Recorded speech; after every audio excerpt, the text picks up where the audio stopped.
Bismillahirrahmanirrahim. Assalamualaikum warahmatullahi wabarakatuh.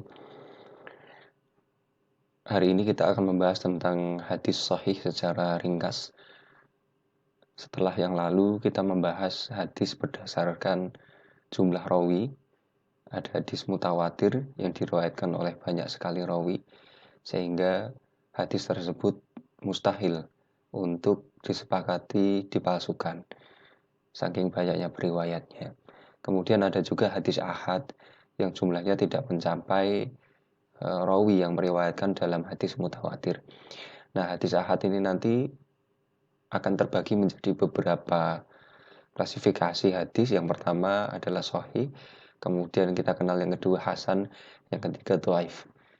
Berdasarkan validitas ya, kekuatan lain, pertimbangan-pertimbangan lain, bukan hanya dari banyak sedikitnya rawi, tetapi dari kredibilitas periwayat, kemudian juga dari kekuatan hafalan periwayat hadis, kesikohan terhadap agama, dan lain sebagainya.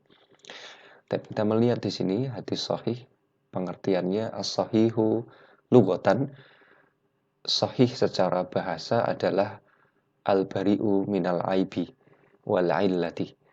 Jadi keterlepasan sesuatu itu minal aibi, dari aib, wal illati, dan dari illah. Adapun aib dan illah nanti kita akan artikan secara spesifik dalam pengertian ilmu hadis ya. Aib itu ya cacat, illah itu ya cacat, ya kekurangan. Wadidduhu as-sakim. Jadi kebalikan hu kembali ke sahih. Kebalikan sahih adalah sakim. Sahih itu sehat, terlepas dari aib, terlepas dari illah, cacat.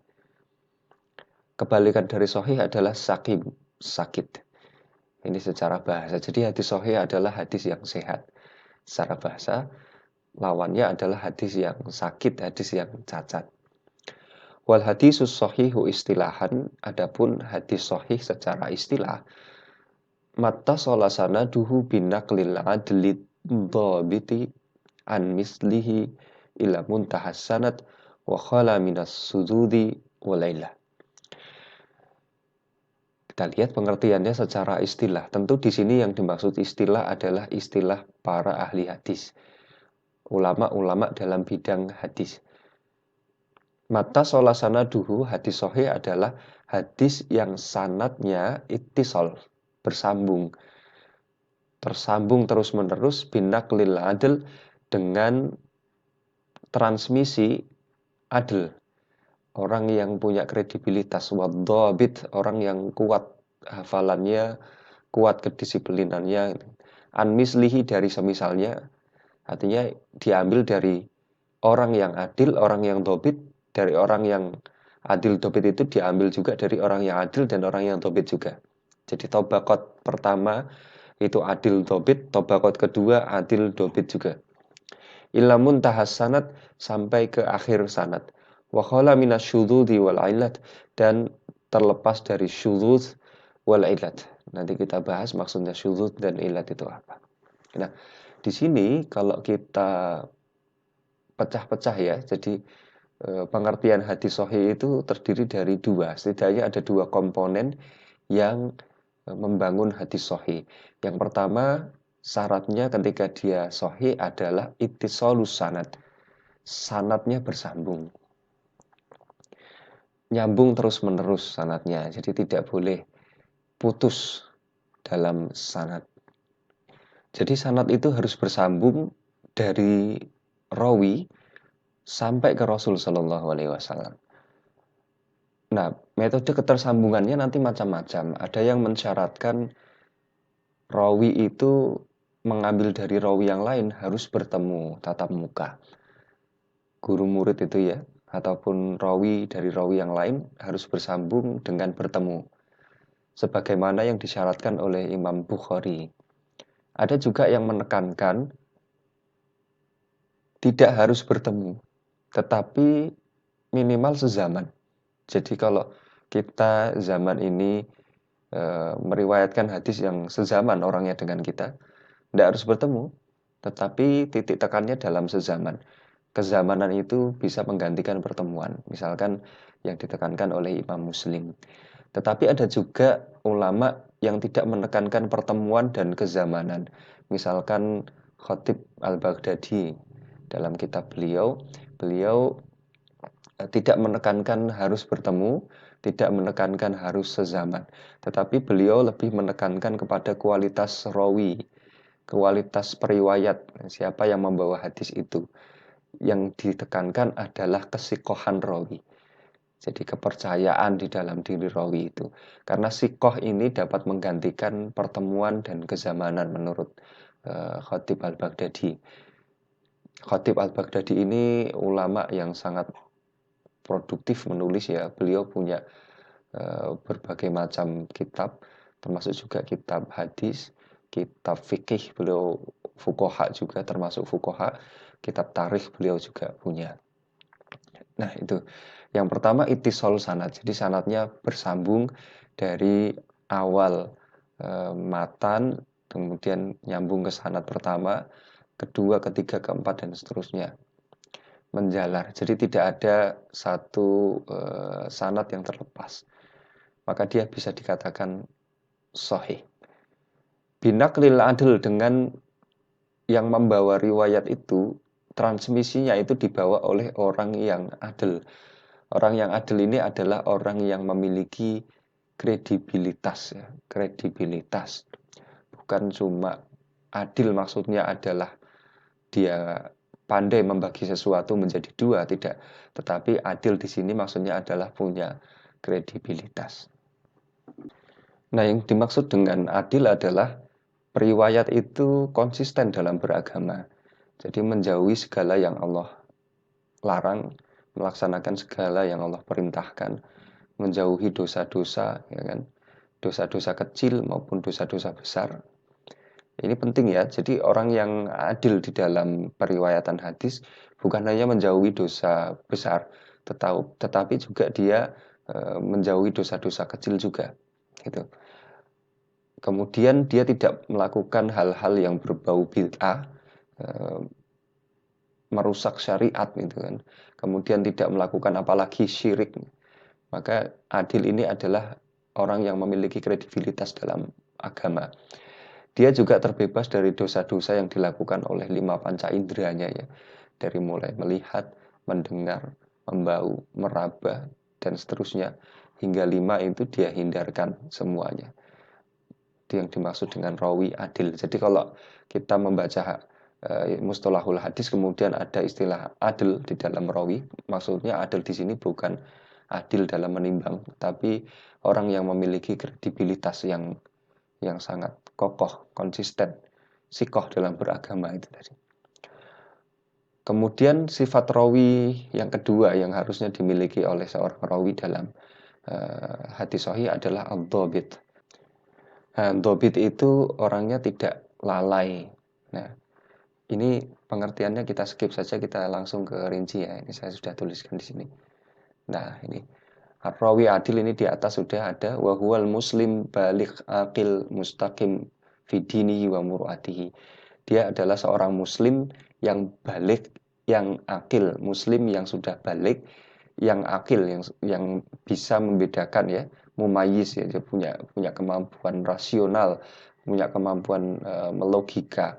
Al-mustaqim fi dinihi, yang lurus di dalam agamanya, wa muru'atihi, dan kehormatan dirinya. Fastiqomatu fid dini, fastiqomatu dini, apa yang dimaksud dengan istiqomah di dalam agama adalah ada ulu wajibat wajtinabul muharramat, melakukan semua kewajiban yang seharusnya dia lakukan dan menjauhi segala yang diharamkan untuk dilakukan. Ini yang dimaksud dengan rawi adil. Kemudian yang dimaksud dengan istiqomah al-muru'ah itu apa? Fi'lul akhlak al-mahmudah wajtinabul akhlakil mazmumah. Melakukan atau berakhlak ya, tahalli, menghiasi dirinya dengan akhlak mahmudah yang terpuji, wajtinabul akhlakil mazmumah, dan menjauhi atau takhalli, melepaskan dirinya dari sifat-sifat yang tercela. Ini yang dimaksud dengan rawi adil.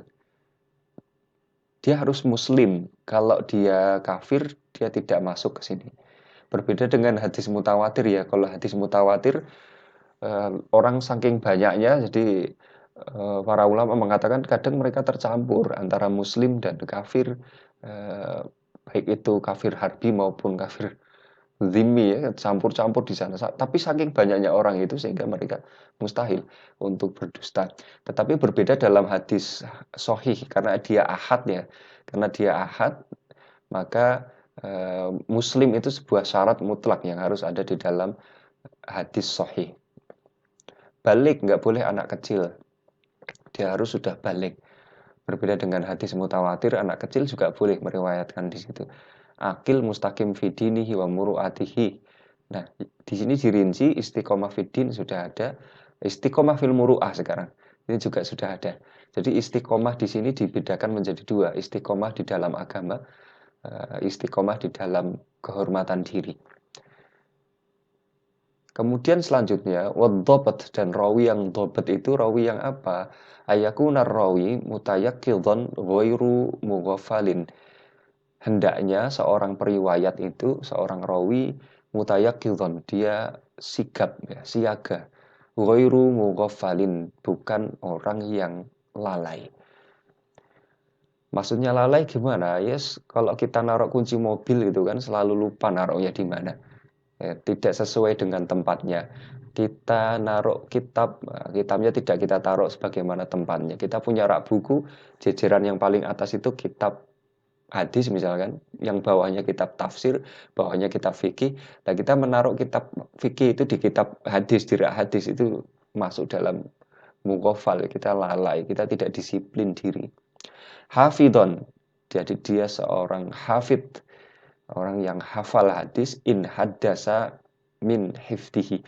Kalau dia mengungkapkan kembali hafalannya. Jadi bukan cuma menghafal saja, punya sertifikat sudah pernah hafal gitu. Kalau zaman sekarang punya sertifikat ya. Sudah hafal Quran, sudah mana ijazahnya, ini ijazah saya sudah hafal. Tidak hanya demikian itu saja, tetapi dia juga mampu mengungkapkan apa yang telah dihafal. Jadi kalau sudah punya hafalan, ada sertifikat hafalannya, juz 30 misalkan, maka ketika jadi imam, dia juga bisa membaca juz 30 dengan lancar. Jadi in haddasa min hifdihi. Kalau dia menghafal hadis, tidak hanya pengakuan orang saja bahwa dia telah hafal hadis, tetapi dia juga dapat mengungkapkan hafalan itu ketika dia berbicara tentang hafalan tersebut. Dhabitan li kitabihi minat taghyiri wa tabdili in haddasa minhu. Jadi dia dhabit ya, detil, kuat, tidak keliru di dalam masalah penulisan. Literasinya kuat gitu. Minat taghyiri wa tabdil in haddasa minhu, dari perubahan, dari distorsi, penyelewengan kalau dia berbicara tentang penulisannya itu. Jadi bukan cuma secara lisan, tetapi secara penulisan dia juga bisa menjamin apa yang dia tulis itu tidak berbeda dengan apa yang dia ambil dari gurunya, dari tobaqat sebelumnya. Gitu. Aliman bima yughayyirul makna in rawal hadis bil makna. Jadi dia juga mengerti dengan konsekuensi perubahan maknanya kalau dia meriwayatkan hadis bil makna. Riwayat hadis bil makna itu misalkan gini ya, saya meriwayatkan dari takmir masjid bahwa besok diadakan pengajian di masjid. Jadi takmir masjid bilang ke saya secara lafadz, bilangnya gini, besok kita akan mengadakan pengajian. Besok kita akan mengadakan pengajian, lafadznya. Kemudian saya riwayatkan dengan makna, saya sebarkan berita itu kepada orang lain, bahwa saya mengatakan kepada orang yang saya kasih tahu itu, takmir masjid mengatakan kepada saya bahwa besok pengajian. Bahwa besok pengajian. Padahal lafadznya tidak seperti itu. Lafadznya besok kita akan mengadakan pengajian. Tetapi saya riwayatkan kepada orang lain, saya kabarkan kepada orang lain, takmir masjid mengkabarkan kepada saya bahwa besok pengajian. Gitu. Ini kan bil makna ya, bil makna. Secara sederhana gitu, bil makna. bukan bil lafzi tetapi bil ma'na. Nah, kalau orang itu meriwayatkan bil makna, dia juga harus tahu konsekuensi perubahan maknanya. Gitu. Maka dari itu salah satu adab membaca hadis ya. Kalau misalkan kita tidak begitu yakin hadis itu dari Nabi dan hafalan kita juga tidak begitu kuat, maka di dalam membaca hadis itu akhirnya kita membaca au kama qala Rasulullah sallallahu au kama qala Nabi sallallahu alaihi wasallam. Boleh. Atau sebagaimana yang dikatakan oleh Nabi sallallahu alaihi wasallam. Kemudian selanjutnya kita lihat di sini ittisalus sanad ya. Tadi sudah ayas lama min sukutin rawin fa'aksar. Hendaknya sanad itu terbebas dari hilangnya seorang rawi atau lebih. Ini terjadi di hadis munqati misalkan ya, atau hadis mauquf misalkan, atau hadis apalagi banyak nanti contohnya, banyak sekali. Jadi ada satu rawi yang hilang. Harusnya kan dia kan berantai ya, dari satu tobakot ke tobakot yang atasnya terus sampai Nabi. Tetapi ada satu rawi yang hilang gitu. Yang puzzle-nya lepas atau lebih. Jadi ada satu rawi atau lebih, baik 2, 3 maupun seterusnya. Ini nanti sanadnya berarti tidak salim ya, tidak ittisal. Jadi dia tidak sehat, ada rawi yang terlepas di sana. Wasyudzudzu, yang dimaksud dengan syudzuz di sini adalah mukhalafatur rawi ats-tsiqati liman huwa awsaqu minhu. Jadi gini, riwayat yang dibawa oleh seorang rawi itu berbeda dengan rawi lain yang lebih sikoh darinya. Misal gini ya, ada dua orang, A dan B, meriwayatkan hadis dari seorang syekh, seorang guru. Kemudian si A ini memiliki kesikohan ya, kekuatan hafalan, kemudian kredibilitas, kedisiplinan dalam beragama, keilmuan itu lebih tinggi keilmuannya, kesikohannya daripada yang B. Dua-duanya sama-sama mengambil hadis dari syekh ini, dari gurunya. Gurunya sama. Kemudian si B meriwayatkan hadis yang sama dengan A, tetapi lafadz hadisnya berbeda dengan A. Gitu. Padahal A juga mengambil hadis serupa dengan itu. Maka ini dimaksud dengan syudzuz. Ya. Syudzuz itu mukhalafatur rawi as-siqah. Jadi perbedaan rawi yang siqah liman huwa awsaqu minhu, dari rawi yang lebih sikoh darinya. Maka A ini lebih sikoh dari B, B itu sikoh orangnya. Jadi keduanya A dan B ini sikoh, tetapi yang A itu lebih sikoh dari yang B. Nah kemudian yang B meriwayatkan hadis berbeda dengan apa yang diriwayatkan dengan A. Padahal dia tahu A dan orang-orang tahu bahwa A ini adalah hadis yang diriwayatkan oleh orang yang lebih sikoh dari yang B gitu. Maka dari itu hadis ini memiliki potensi yang disebut dengan syudzuz. Syudzuz itu ya cacat ya, kekurangan, inkoherensi kalau bahasa sekarangnya. Bingung, jadi orang bingung. Ini orang hadisnya kok sama, rawinya sama, diambil dari guru yang sama, tetapi periwayatnya kesikohannya berbeda itu. Kesikohannya berbeda. Kemudian ada lagi ulama yang memberikan contoh lain. Jadi bukan cuma dua rawi ya, tetapi banyak rawi. Misalkan sekumpulan rawi yang sikoh, beberapa orang banyak, semuanya sikoh.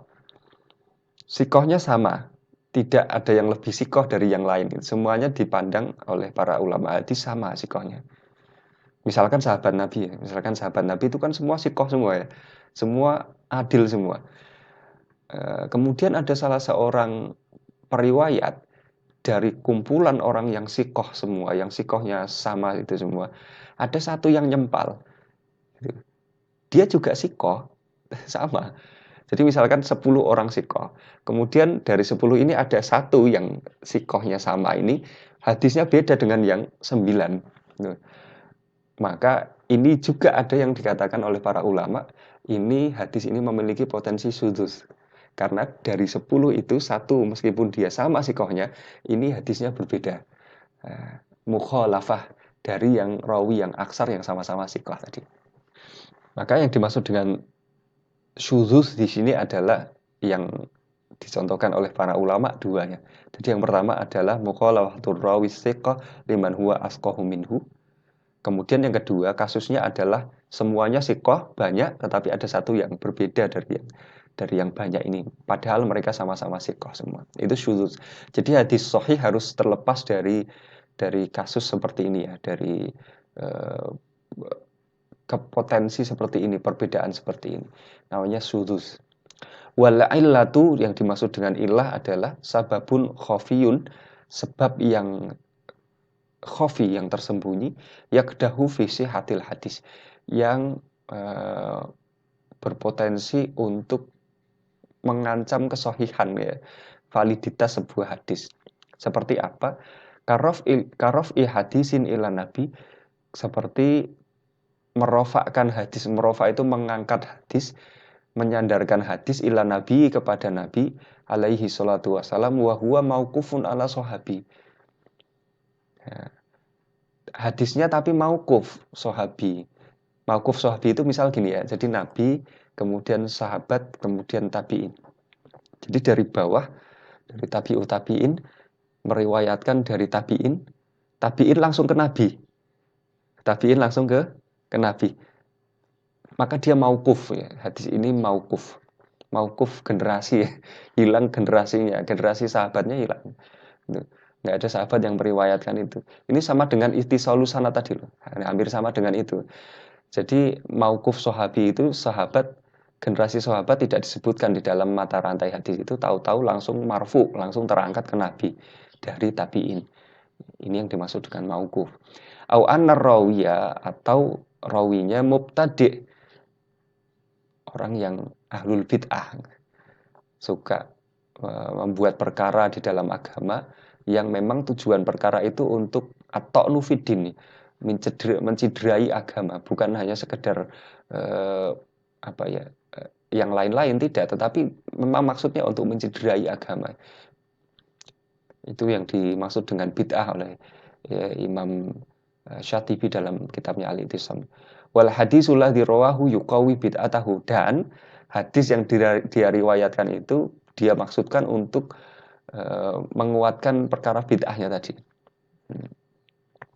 Misalkan ada orang jual terong. Dulu di zaman para ulama salaf ada kasus kayak gini. Ada orang jualan terong. Nah, dia punya kepentingan dengan jualan terong itu bagaimana terongnya bisa laris. Maka dia buat hadis bahwasanya badinjan ya, terong itu adalah makanan yang memiliki keutamaan. Misalkan, makanlah terong maka kamu akan masuk surga. Nah, hadis yang seperti itu yuqawi bid'atahu, menguatkan perkara bid'ahnya itu tadi. Meskipun makan terong itu nggak bid'ah, tetapi memalsukan ini kan ya. Misalkan dia membuat perkara ibadah yang baru untuk menerkam agama, kemudian dia membuat hadis juga sebagai bumbu penyedap ya, sebagai penguat bid'ahnya tadi. Wa nahwu dzalika, dan selainnya. Jadi ini yang pertama harus ittisal sanad, kemudian dia tidak boleh syudzuz dan ilat di dalam sanad maupun rawinya, dan rawinya harus adil dan dhabit. Adil itu punya kredibilitas, dhabit itu kuat, baik secara hafalan lisan maupun hafalan non lisan, kitabah, tulisan. Kemudian selanjutnya kita lihat ini sisipan yuqassamu hadis sahih sab'a maratib. Iya, jadi hadis sahih dibagi menjadi 7 tingkatan, yang paling kuat sampai yang bawah. Kalau kita melihat mattafaqa alaihi Bukhari wa Muslim a'la martabah fisihah. Jadi apa yang disepakati oleh Imam Bukhari dan Imam Muslim adalah tingkatan yang paling kuat, tingkatan pertama. Jadi kalau ada hadis yang diriwayatkan Imam Bukhari dan Imam Muslim, di hadis sahih tingkatan grade-nya paling satu, nomor satu, top one, nomor satu paling kuat. Yang kedua, ini ada catatan juga, rawahul Bukhari wa Muslim sama dengan muttafaq alaihi, atau kita mengenal juga syaikhani, atau mengenal juga dengan sahihani. Jadi kalau ada hadis kemudian di belakangnya ada keterangan muttafaq alaih, berarti disepakati oleh Bukhari, Imam Bukhari dan Imam Muslim. Atau dalam kurung misalkan setelah hadis itu ada tulisan Syekhani, berarti disepakati oleh dua syekh, yaitu Syekh Al-Bukhari dan Syekh Muslim. Bukan syekhnya Imam Bukhari, tapi Imam Bukhari itu sendiri yang dimaksud dengan syekh. Dan Imam Muslim juga syekh. Sahihani, dua sahih, maksudnya Sahih Al-Bukhari dan Sahih Muslim. Ini ada tanbih. Tanbih itu catatan juga. Rawahul Bukhari wa Muslim sama dengan muttafaq alaihi, disepakati. Illa inda Majduddin Ibnu Taimiyah, kecuali menurut pandangan Majduddin Ibnu Taimiyah. Siapa Majduddin Ibnu Taimiyah itu? Jaddu Syekh Islam. Jaddu Syekh Islam. Kakeknya Syekh Islam Ibnu Taimiyah. Famaknaha indahu, jadi kalau Bukhari muttafaq alaihi itu yang dimaksud oleh Majduddin Ibnu Taimiyah adalah Ahmad plus Al-Bukhari wa Muslim. Jumhur ulama mengatakan muttafaq alaihi itu dua, Bukhari dan Muslim. Tetapi kakeknya Ibnu Taimiyah mengatakan bahwa muttafaq alaihi itu yang dimaksud oleh beliau adalah Imam Ahmad, Imam Bukhari dan Imam Muslim. Tiga. Walau qala akhrajahu, kalau seandainya dikatakan oleh Imam Majduddin ini akhrajahu, telah dikeluarkan, diriwayatkan, ditakhrij oleh keduanya, maka maknanya adalah faman duna al-Imam Ahmad, selain Imam Ahmad. Jadi kalau disebutkan muttafaq alaih, yang dimaksud adalah Imam Ahmad, Imam Bukhari dan Imam Muslim. Tapi kalau disebutkan akhrajahu, telah dikeluarkan keduanya hadis itu, maka yang dimaksud dengan akhrajahu adalah Imam Bukhari, Imam Muslim tanpa Imam Ahmad. Itu ya. Semoga ini bisa difahami, nanti bisa dibaca-baca. Kemudian martabat yang kedua, man faradahu bihil Bukhari, yang diriwayatkan oleh Bukhari saja. Ini grade-nya nomor 2. Yang pertama grade-nya tadi Imam Bukhari, Imam Muslim. Yang kedua, hadis sahih diriwayatkan Imam Bukhari saja. Yang ketiga, man farada bihil Muslim, yang diriwayatkan oleh Imam Muslim saja. Ini grade-nya 3 bawahnya. Yang keempat, maka na'ala syartihima walam yukhrijhahu, yang sesuai dengan syarat Bukhari dan syarat Muslim, tetapi keduanya tidak mengeluarkan itu. Misalkan Imam Hakim ya meriwayatkan hadis ala syartil Bukhari au syartil Muslim. Syarat Bukhari itu harus ketemu rawinya gitu. Syarat Muslim harus sezaman. Nah, Imam Hakim mengambil kedua syarat itu dipakai untuk meriwayatkan hadis yang diriwayatkan oleh Imam Hakim. Jadi Imam Hakim menggunakan syarat yang dipakai oleh Imam Bukhari dan Imam Muslim. Tetapi Imam Bukhari, Imam Muslim tidak meriwayatkan hadis itu. Tetapi syaratnya dipinjam oleh metodologi Imam Bukhari dan Imam Muslim, dipinjam oleh imam yang lain untuk meriwayatkan hadis yang lain yang tidak diriwayatkan oleh Imam Bukhari dan Imam Muslim. Nah, itu nomor 4. Kemudian nomor 5, makana ala syartil Bukhari walam yukhrijhu, yang diambil dari syarat Bukhari saja, tetapi Imam Bukhari tidak meriwayatkannya. Kemudian yang keenam, makana ala syarti Muslim, bukan syarti Muslim walam yukhrijhu, yang diambil dari syarat Muslim tetapi Imam Muslim tidak meriwayatkannya. Yang terakhir, masoha inda ghairihi minal a'immah, yang sahih dari selain keduanya, minal a'immah, dari para imam hadis, mimma lam yakun ala syartihima, meskipun tidak diambil syarat keduanya. Jadi bukan dengan syarat Bukhari, bukan dengan syarat Muslim, tetapi sahih menurut ulama hadis yang lain.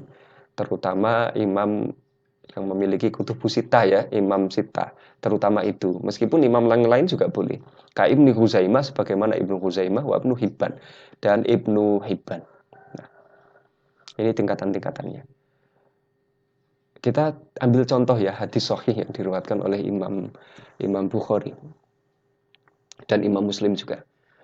Misal hadis sahih, qala al-Bukhari, berkata al-Bukhari, hadatsana Qutaibah bin Sa'id, telah mengatakan kepada kami Qutaibah bin Sa'id, hadatsana Jarir an Umarah bin Qaq. Orang sering bacanya Surbumah. Saya dengar Surbumah, padahal dia Subrumah.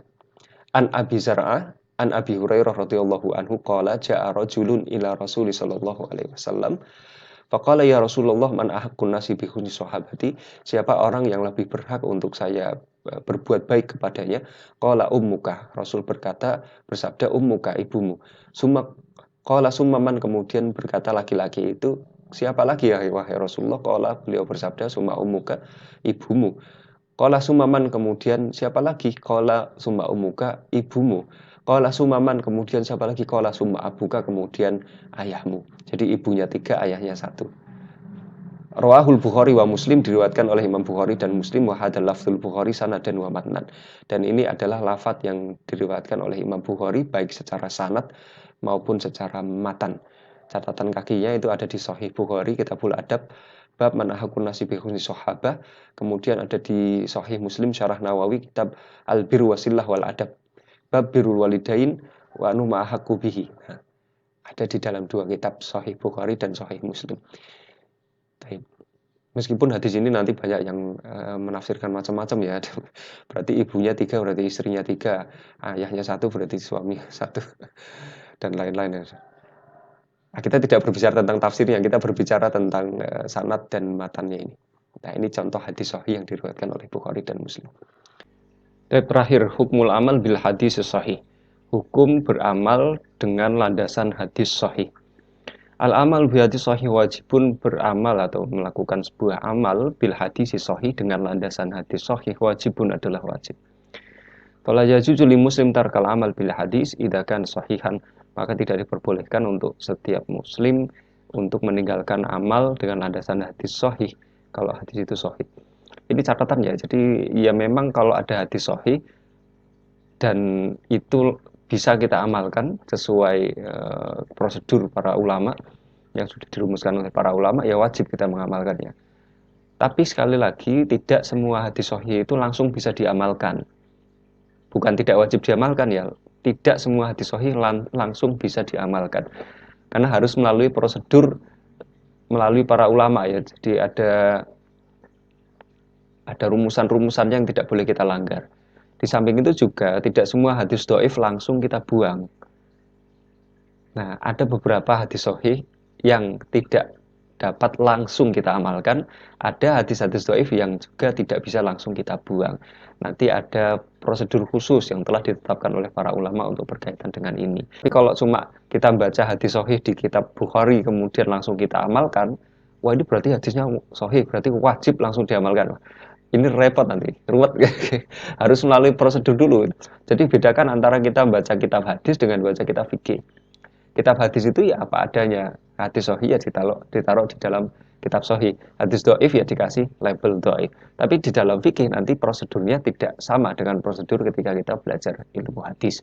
Ada pertimbangan-pertimbangan lain di sana. Kenapa kita wajib beramal dengan landasan hadis sahih?